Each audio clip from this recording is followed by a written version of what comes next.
And we will be sharing a survey during this meeting. This survey is confidential but not anonymous to allow us to connect with respondents. Next slide, please. We would like to please note that the views expressed by speakers during this event do not necessarily reflect the official views or policies of the Society for Maternal-Fetal Medicine. Next slide, please.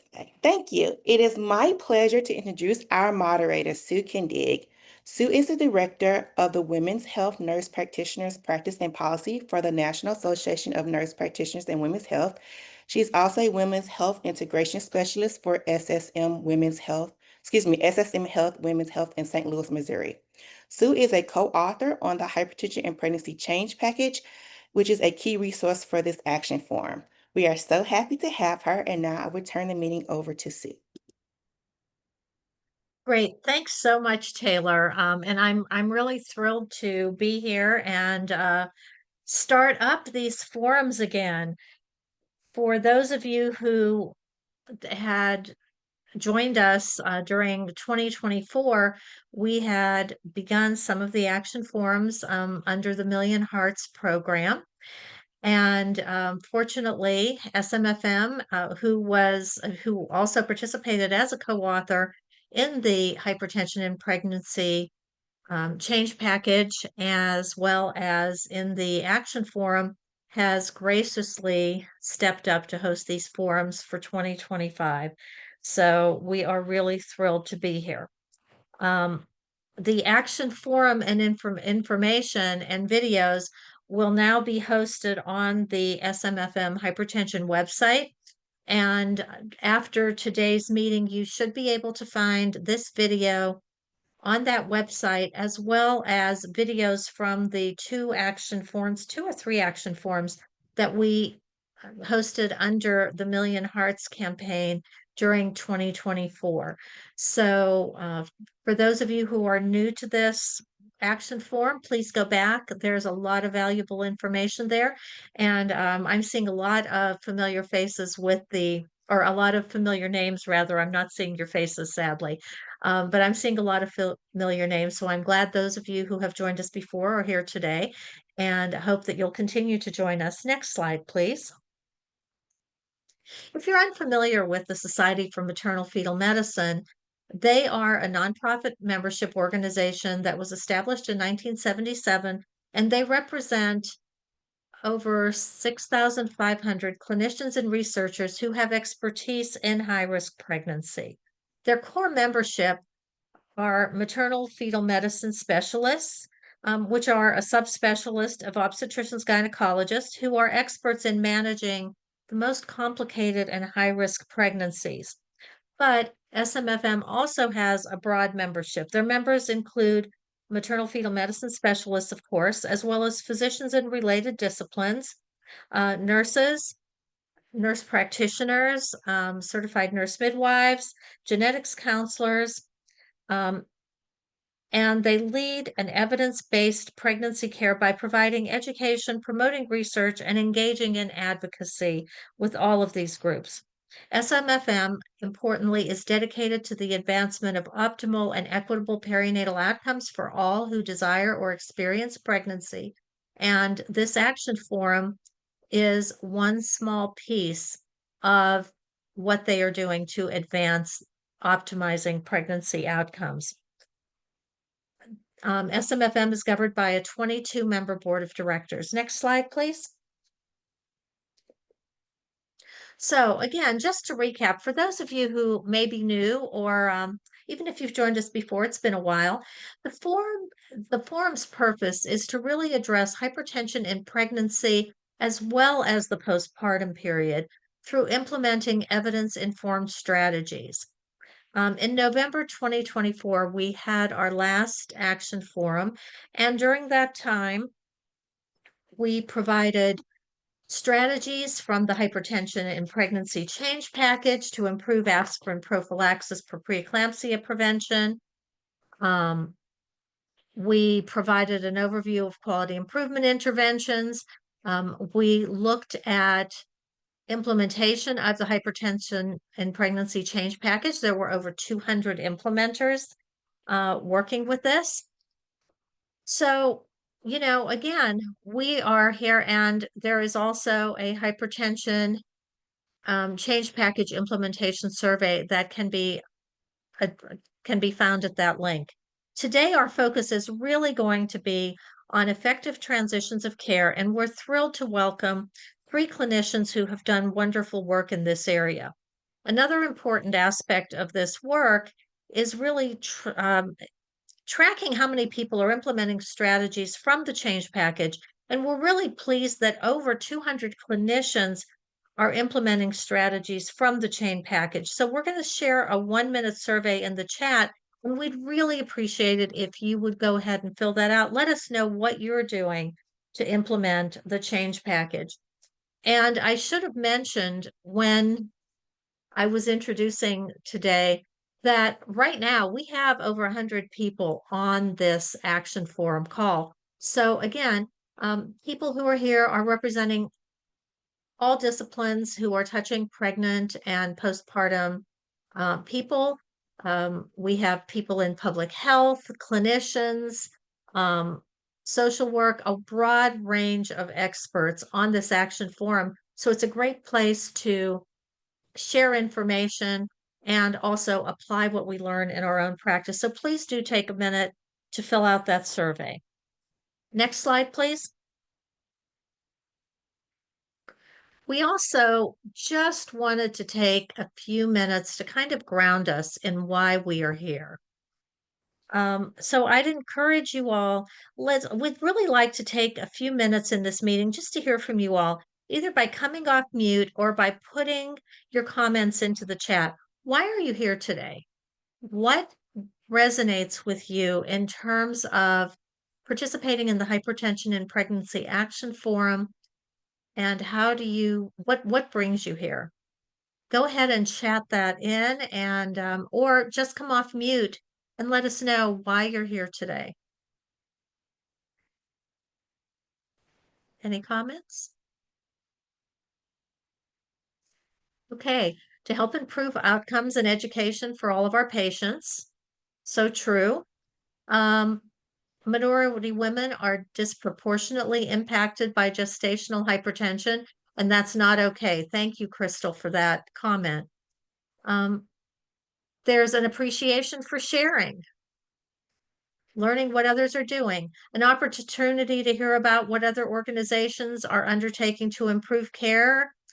So there is a lot of interest in hearing what others are doing. I come to this from a very personal space as well, because my mom had a very high risk pregnancy and actually lost 2 pregnancies before she had me. So the interventions of the maternal health team, even many decades ago, were able to optimize a pregnancy outcome and optimize health during that pregnancy. So throughout my career, I've really wanted to see that happen for other women. I'm seeing people saying, there are a lot of comments around the disparate outcomes, hypertension being particularly affecting women of color and killing mothers, especially Black women, leading to preterm births. People are managing hypertension in pregnancy portfolios and want to hear about the work that everyone is doing or planning to do. So I think we have a wide range of motivation for people to be here today. And I really thank you for doing that. So without taking any more time, though, I'd really like to introduce our panelists because I think that you are really going to enjoy today's presentation. So can I have the next slide, please? Great. I'm happy to introduce our panelists for this Transitions of Care offering. The people who will be presenting today have really conducted impressive work in effective transitions of care. Dr. Scott Hartman is an associate professor of family medicine and pediatrics at the University of Rochester Medical Center. He has served on various national committees for the American Academy of Family Physicians and currently serves on the Women's Preventive Services Task Force which is also dedicated to assuring that women have access to preventive services throughout the lifespan, including during pregnancy and postpartum. Dr. Hartman was also participated in the development of the hypertension in pregnancy change package. Our second presenter, Dr. Malamo Contouras, is an assistant professor of medicine in the Division of Cardiology at the University of Pittsburgh Medical Center.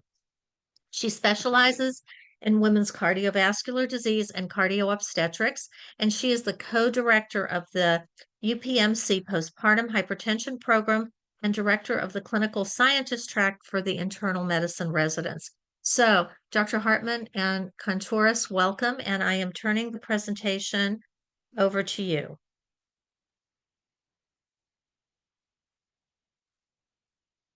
Thank you so much, Sue. So welcome, everyone. We're so glad to have you here today and to collaborate with you in this really important work. I'm not sure, Sue, if you would like me to sort of talk about my intervention first, or you want to, I'm happy to let Dr. Contouras go first as well. I would leave that up to you. Why don't you go ahead, Dr. Hartman, since you started speaking, and then we'll move to Dr. Contouras. Is that all right? Sounds good. Perfect. Sure. So thank you. And yeah, full disclosure, I was one of multiple co-authors on the hypertension pregnancy change package. So I'm a big fan of the change package and would just call out to the resources that exist there. I think are really tremendous for everyone. And I was going to talk a little bit. We were asked not to do slides and just keep this informal. So I was going to share a little bit about a model that we call the fourth trimester project and how it's like, I think it's a great model of transitions in care. I'm specifically speaking from as part of the team of a group called the Innovations for Maternal and Perinatal Care Improvement Network, or Implicit Network. This was founded by a bunch of regional Northeast community health centers about 10 years ago. And it initially developed a program supported by March of Dimes to screen for maternal health at well child visits. And then Implicit kind of broadened itself to do other things and got really interested in fourth trimester care as a kind of neglected time period in people's health. And so Implicit is primarily made up of like family medicine and pediatric clinicians, but it's expanded to other types of, become more interprofessional. And what we did is when ACOG did this call out around early postpartum visits and promoting this a few years ago, we kind of jumped on that and thought about how could we operationalize this in real clinical care and how could we bill for it. And so what we have developed is a model that's got a few components aimed at maternal safety. So number one is a registry for any health center or medical practice, a registry of all prenatal patients, and then a third trimester risk assessment. That's a medical and psychosocial risk assessment. That's probably not unique to us. That's something that a lot of practices do. So those aren't really innovative necessarily. But then the other pieces are a hospital communication system where when a patient delivers, they've got a really easy interface with the women's health or maternity care practice. And then the other components that is more unique is a postpartum visit at 1 to 3 weeks for all patients. So not just patients with hypertension, not just patients that have had a cesarean, but really all patients. That's kind of the most unique part. And then a 6 to 12 week postpartum visit is kind of standard. So I can talk more, I can say a lot more about how to operationalize that specifically, but basically we have 10 pilot sites. They're really all in the Northeast right now, mostly New York, Pennsylvania, that are, we're seeking to expand that model. But these sites have prelim data on about over 1,000 patients. Our preliminary data is promising in that the specific findings that we've done presentations at conferences already on are that when you use this model in its entirety, exclusive breastfeeding rates are higher, and that seems to be across all races and ethnicities. The rate of intention matching is higher, so meaning patients meeting their own feeding goals, whether that was to breastfeed, combined feed, or formula feed. That's an intent about 30% higher when you use this model. And the only really unique thing is probably this early postpartum visit, but also the communication channels. And then the rates of contraceptive uptake, and specifically patients meeting their own contraception goals, is higher. Third, attendance at these early postpartum visits has really high uptake. It's like in these centers, it's like 80% or more. And high risk pregnancies particularly have some of the best attendance, which is what you would hope for and would expect. So that's some of the data we're tracking, but we think this stuff, for this group, that the high risk pregnancy attendance is really important. And that seems to really span across races and ethnicities. So then what we did some statistical analysis on this, that patients of all races attend these postpartum visits at a high rate, so including the early ones. And then lastly, it's more anecdotal, but we have been diagnosing gestational hypertension in the postpartum period at unfortunately strikingly high rates, but also the fact that we're picking up patients at 1 or 2 weeks postpartum that may not have come in, may have ended up in the emergency room. So I think we need to really analyze that data a little better. But this actually just happened to me today again, that we found a new case of gestational hypertension that was just here for this routine visit, routine low risk pregnancy, and actually had gestational hypertension. So I will put a link to the implicit network in the chat. My caveat is that they're rebuilding their website, so it's a little bit older, but it has some articles and information that may be useful and interesting. And I think this is a potential way to really create a smooth, I won't say seamless, but a smooth transition of care for patients, and specifically around that postpartum transitional period. I think with that, I'll turn it over to Dr. Contouras. Thanks for that. I love hearing about the sort of combined maternal and sort of neonatal care, and I think that's a wonderful model. I'll try to describe something that we're doing that's a little bit different than that, but I think these things can work sort of complementary to each other. And I wanted to also just sort of give a shout out to all of the folks on the call who work in this space. I see other sort of published known experts, and so I'm excited to kind of open up the conversation to hear from you all as well. I'll give just a little bit of a background in sort of the where I practice and sort of where our programs are based locally. And also give a shout out to our American College of Cardiology toolkit. We recently, it's a part of actually, I think, the change package in the document, but we have a toolkit for postpartum hypertension programs and remote monitoring, and that's where I'll kind of focus my talk today. So I'm a cardiologist. I take care of a lot of women, a lot of pregnant women.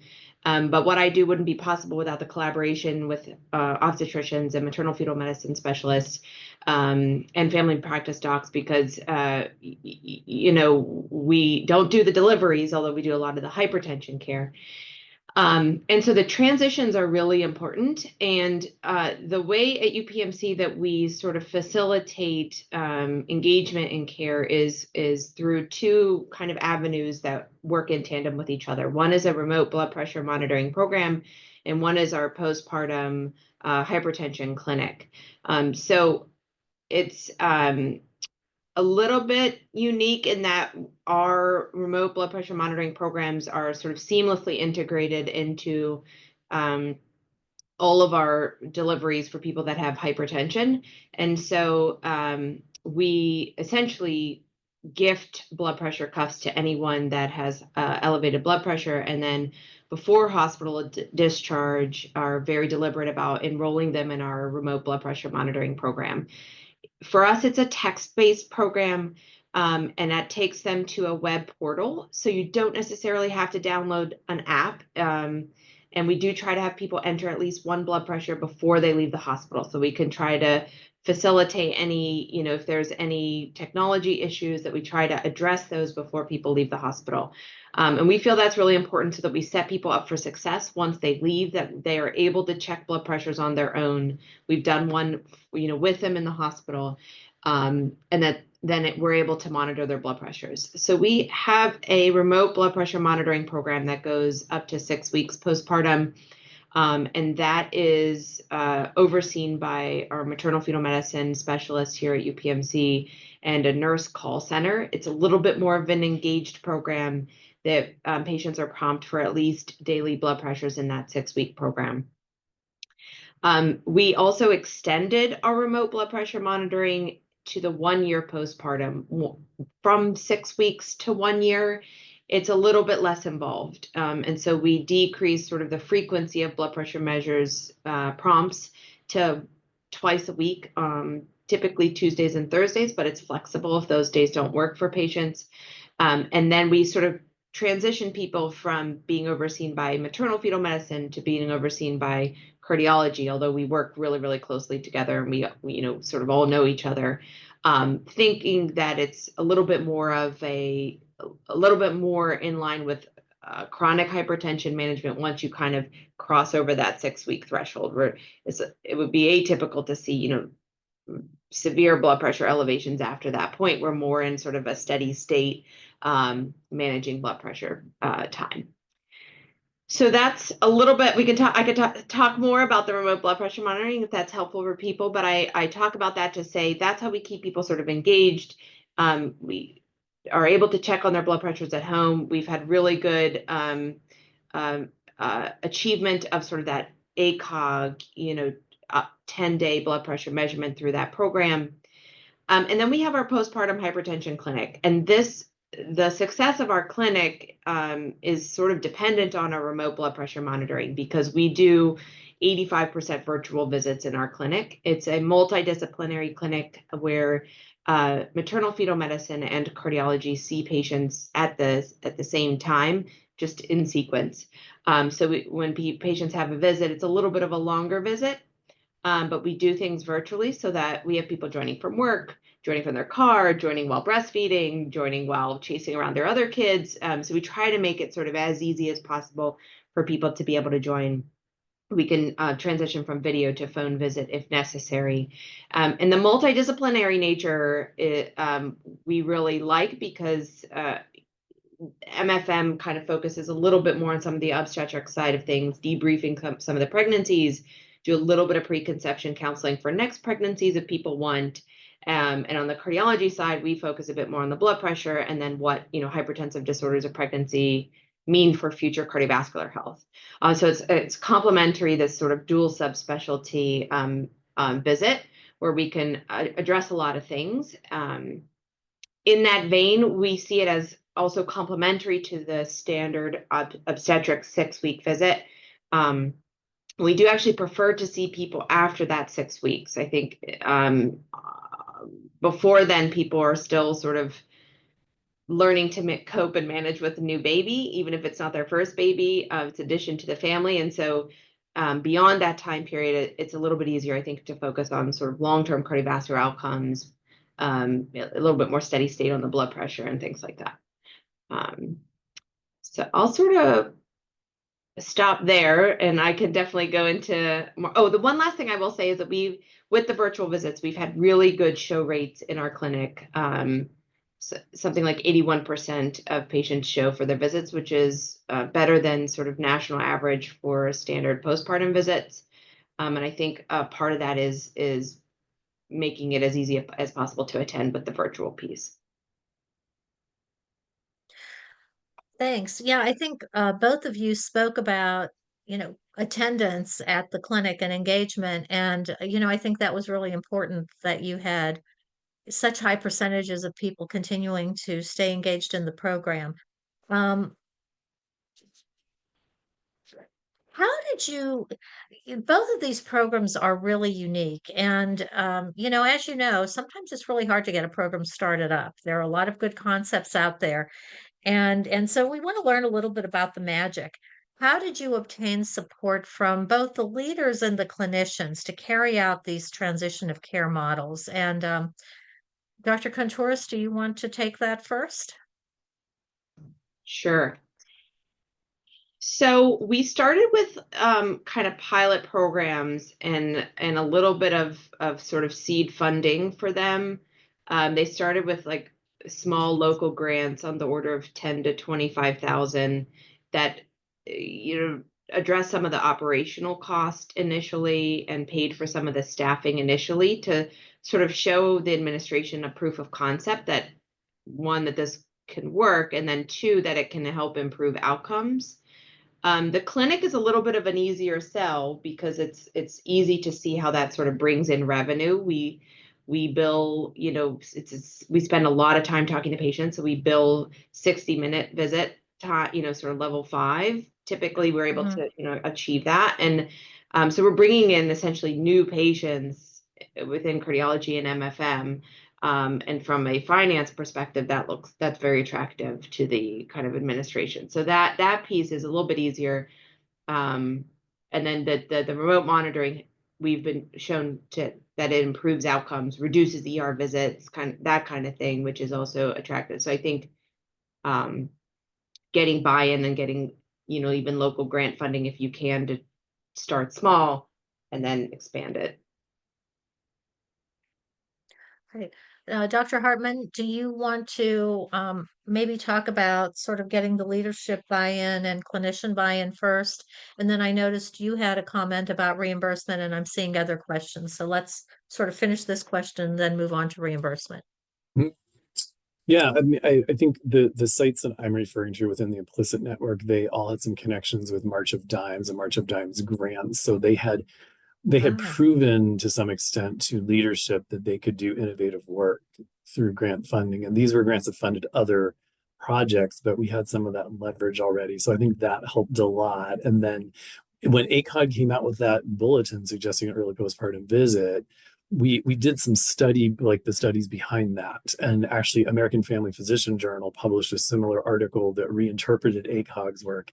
And then we took that to leadership and said, here are the studies behind why we want to make this really comprehensive model with these sort of 5 components. And we want to innovate this. And we told them we're doing it at 10 different sites. And I don't think any site really had a big problem with leadership, except that we proposed how we were going to bill for it. And I guess that's the part that I can talk next, because leadership always cares about billing, right? And it's very hard in family medicine, family NPs, family PAs, to bill a level 5. Like, it's almost impossible.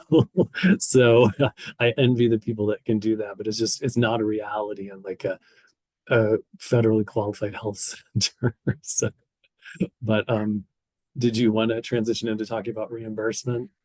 Before we do, I have a comment from a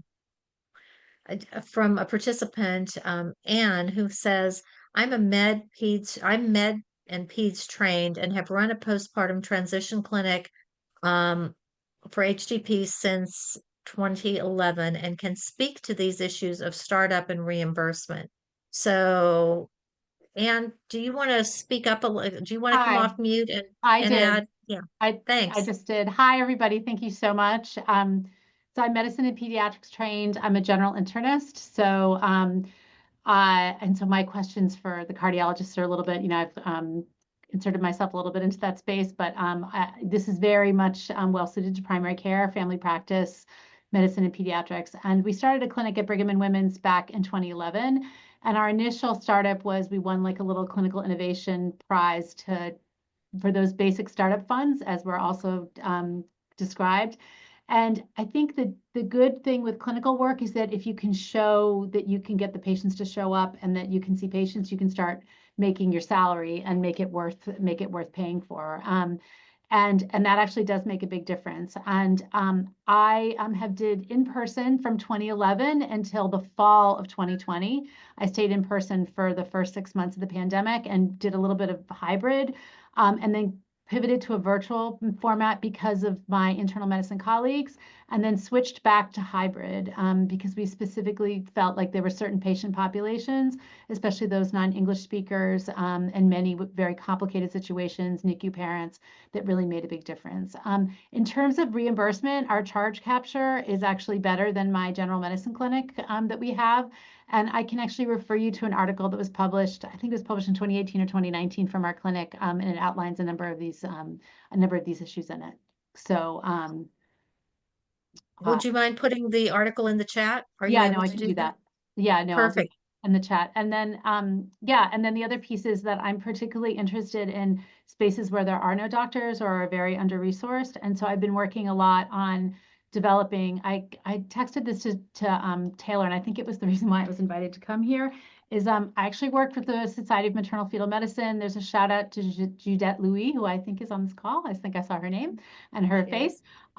She led a presidential workshop on preeclampsia, and the long-term working group we had this sort of interest in sort of creating a multimodal toolkit.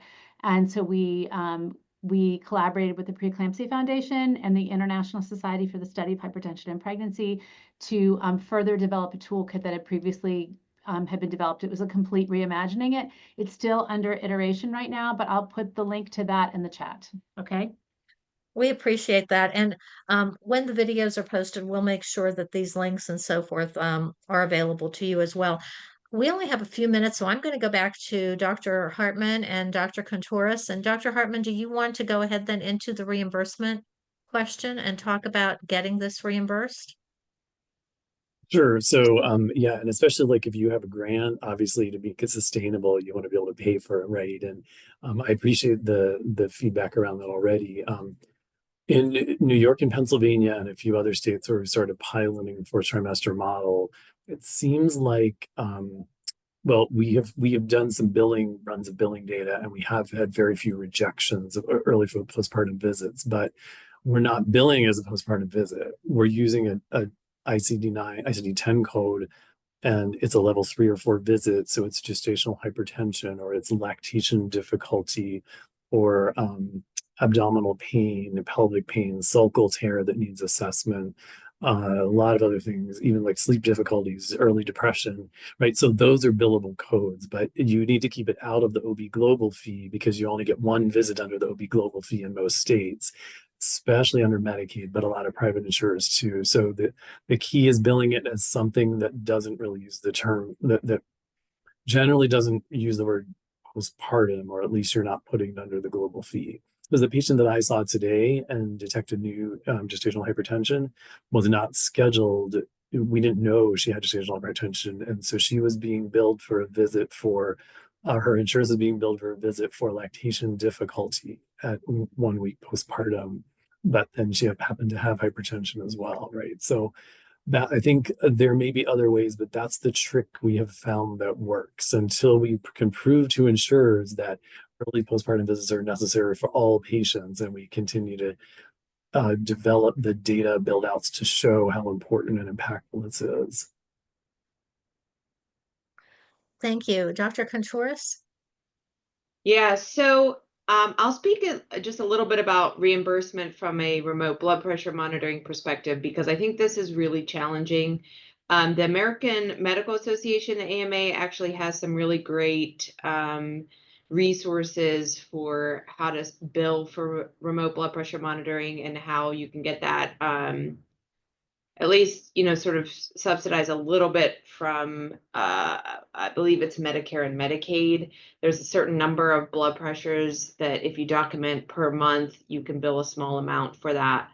In our programs, we found that to be sort of not necessarily a feasible way to bring in revenue, essentially, that it's better for us to use it as a way to recognize people who have ongoing, hypertension or elevated blood pressures who need titration of meds, and instead sort of just bring them in for a visit and bring in even, virtually, but to be able to like schedule them essentially for follow-up care, that it's a way to keep them engaged in the system rather than a way for us to like bring in, significant revenue or try to get reimbursement from the blood pressure monitoring piece per se. But there are ways to try to bill for that at least a little bit. And the AMA has some great resources on that. Thank you. I'm going to transition to the next section. If you all have additional questions, please chat them in and we will try to get them to Dr. Hartman and Dr. Contouris to get answers for you. But in the meantime, now that we've discussed transitions of care models, although we could probably use a whole other hour to do this. All right. Sue, Yes. hi, it's Taylor. We have a few more minutes. Oh, do we? Yes, we have a few more Oh, minutes if you want to ask any more questions from the sure. speakers or wait to see. Also, if you all have questions, you all also feel free to raise your hand. Um, I want to just be sure we take some time to ask just a few more questions and make sure the audience Okay. doesn't have any more questions. Okay. Any questions from the audience? I'm not able to see the raised hands. Any hands up?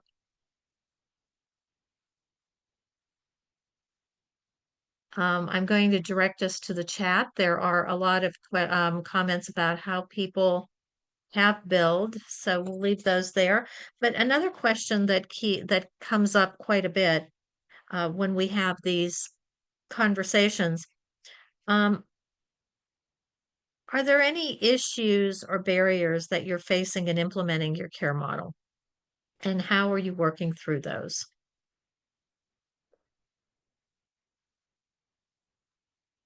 Do you want to go first?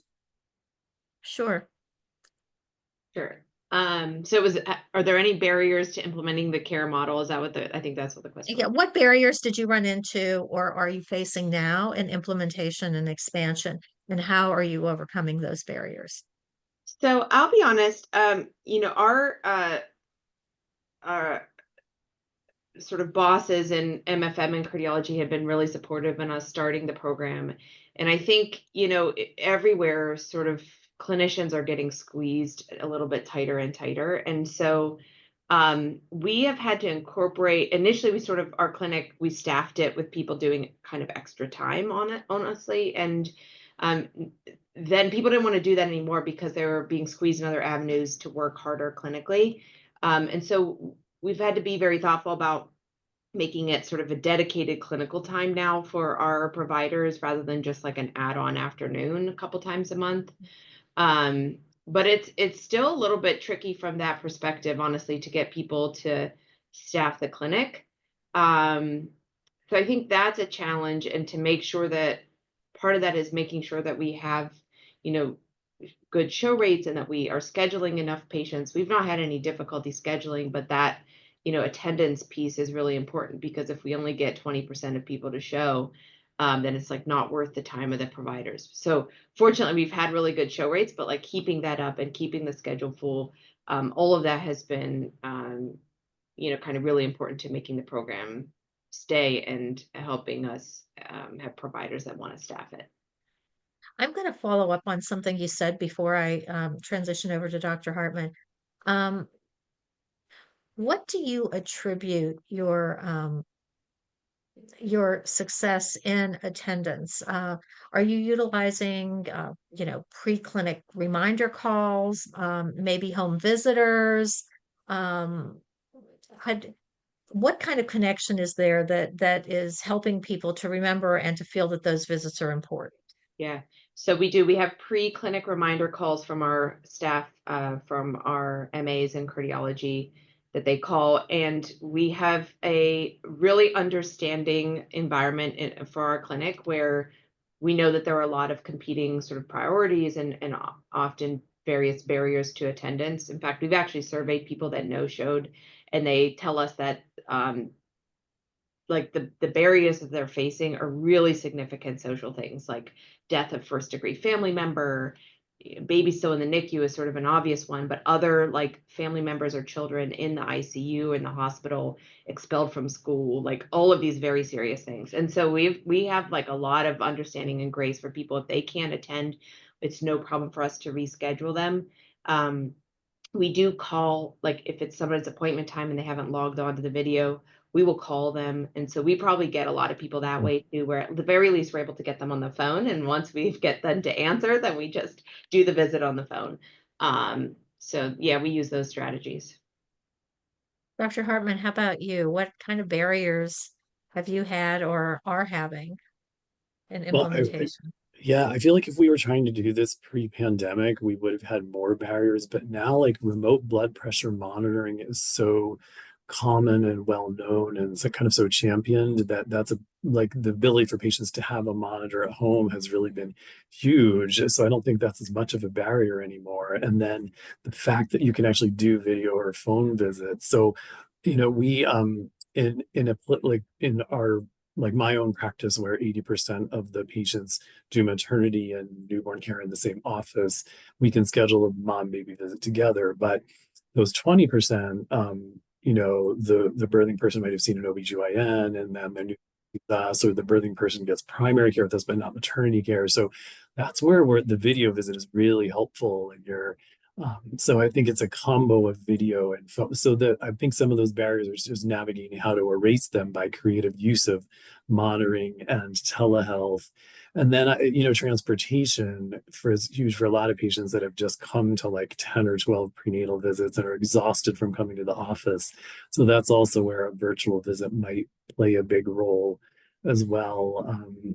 There's one site that is um, not really doing the early postpartum visit as a doctor nurse practitioner visit. It's actually an RN care manager doing most of those. And so that's not billable in our setting, but it's a really great way to still get a lot of the work done. So yeah, I think we're trying to eliminate a lot of like the kind of social driver of health barriers like transportation and just by those creative solutions. One of the things that So, I wish we had in our clinic is a social worker. We don't have one in our cardiology, like women's health clinic. But I'm hopeful that some of the newer data coming out about community health workers in a postpartum period, or postpartum doulas, postpartum navigators, can help support systems, buying into essentially those postpartum support people. Can I chime yes, in just really sure, quickly? It's Anne. sure. So I work in primary care, and probably like Dr. Hartman, like I'm able to leverage a lot of those resources. But that's actually been a huge source of collaboration, is pulling in the social determinants of health, community resource specialists, the social workers, psychiatry. We've substantially more of those resources embedded these days in primary care. And a lot of, at least the way that the accountable care organizations in Massachusetts are set up, much of those resources are embedded around primary care. So that primary care transition becomes really, really key. So it's sort of like, it's sort of yes, and it's like the doulas and the community health workers and everything that we have in postpartum, but then also pulling in primary care as quickly as we can and getting them to that space. Because, especially if we look at the pregnancy related deaths, 65% of them are after the day of birth, which feels very disheartening to an obstetrician, like, because they work so hard to get a healthy mom, healthy baby. But anyway, I've found that to be enormously useful. I'm going to ask one more question, and those are great comments, because certainly clinical community integration is a model that we really need to be thinking about and moving toward improved outcomes.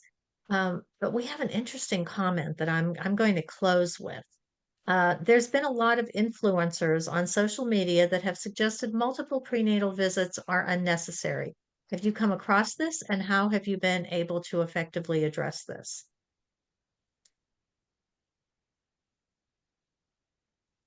And Dr. Hartman, let's start with you.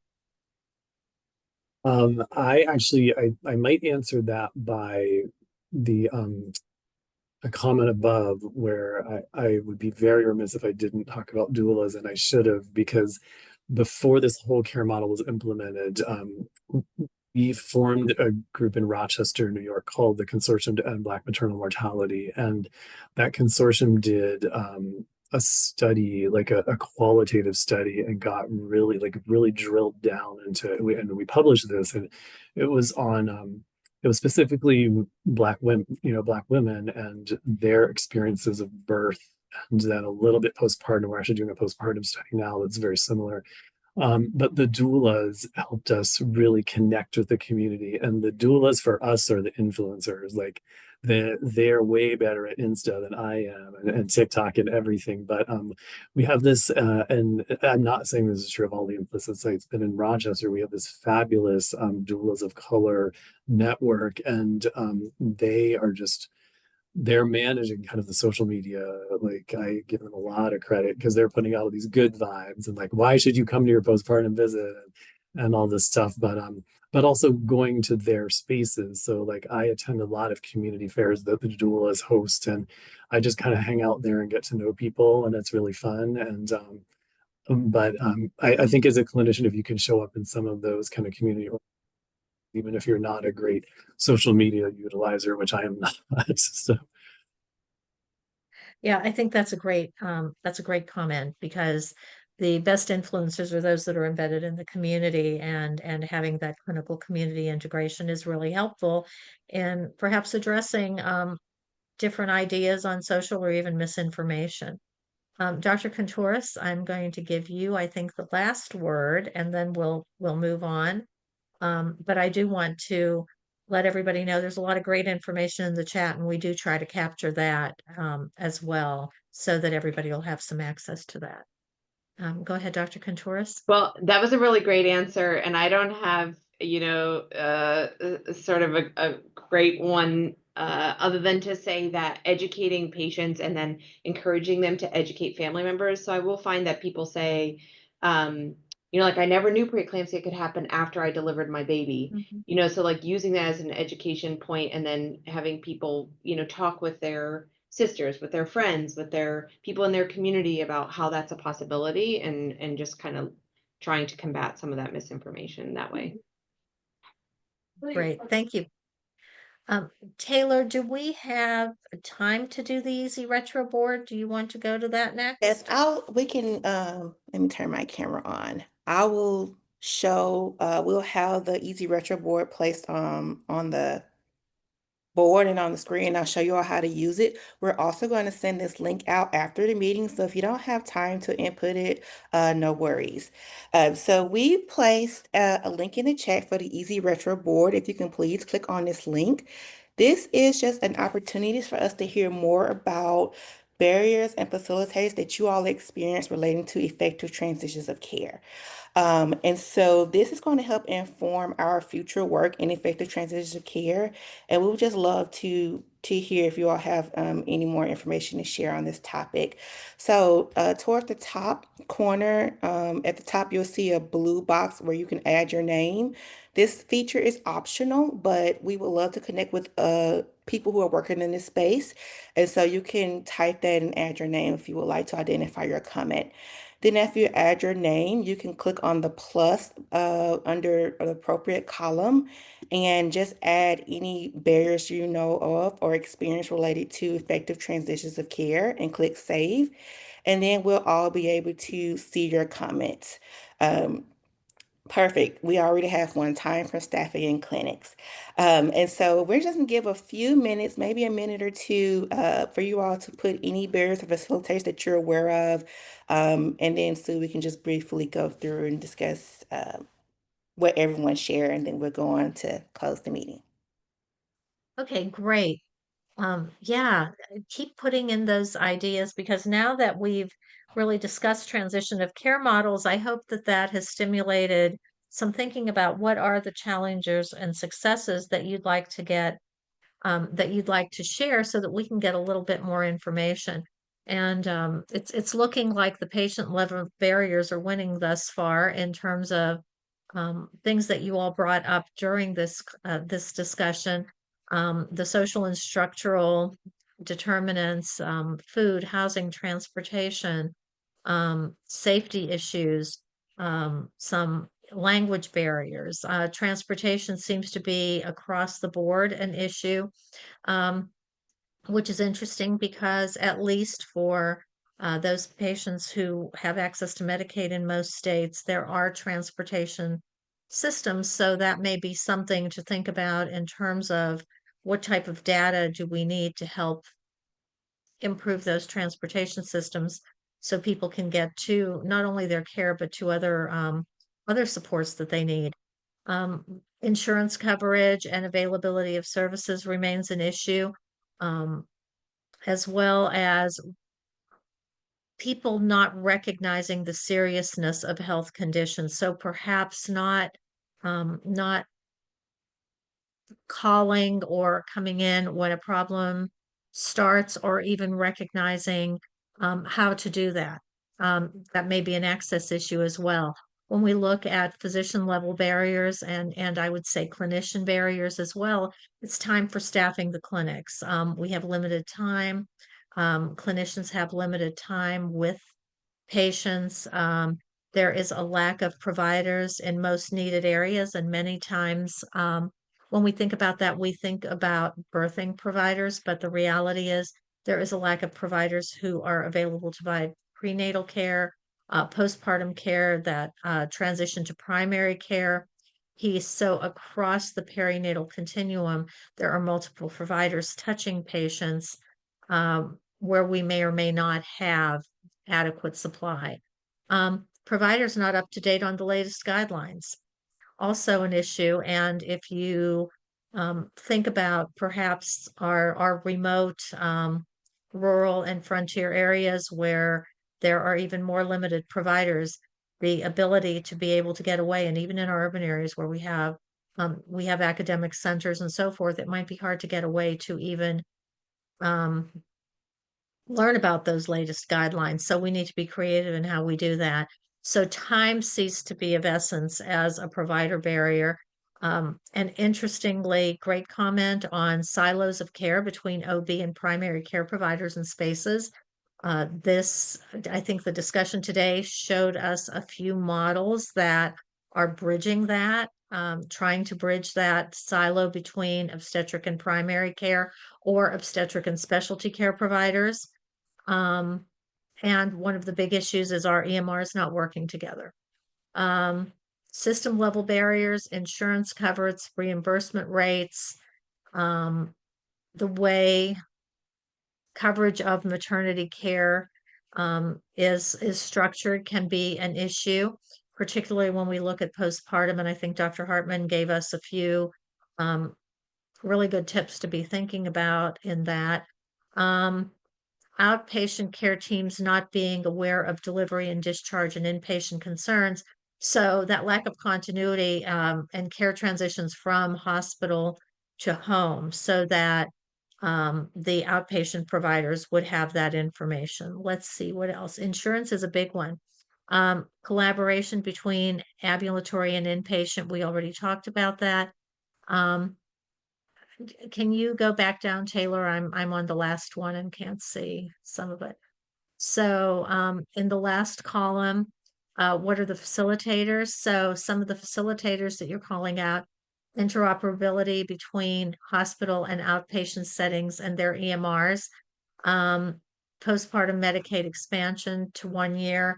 Hopefully this stays. Yes, we can't get too comfortable. So hopefully that will stay. And I would add within that, thinking of those models that then successfully transition postpartum people to primary care.